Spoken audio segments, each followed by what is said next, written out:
Facendo un'altra notte, a volte tendo ad eclissarmi all'interno che avvengono lotte.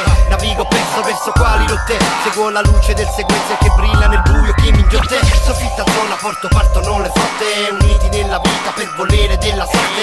Il tuo ricordo è qui con noi, risuona forte, potere della musica sfonda tutte le porte. Qui non si fa la corte ma si combatte con l'arte, a questo giro d'odi in mano ogni compare gioca le sue carte. Ho mescolato menti di un pianeta a parte appartenente al mio universo che non resta più in disparte. Indipendente perché non tollero limiti, libera l'espressione, che soddisfazione trovi ad imitare mode nuove oltre alla visualizzazione. Quei brividi di ispirazione, qui si forgia una fazione. La soluzione per uscire indenne da quest'ansia che ti toglie il fiato, tipo caduta e picchiata perenne. Prendere il meglio da chi mi comprende, apprendere e rendere potente il suono di chi non si arrende.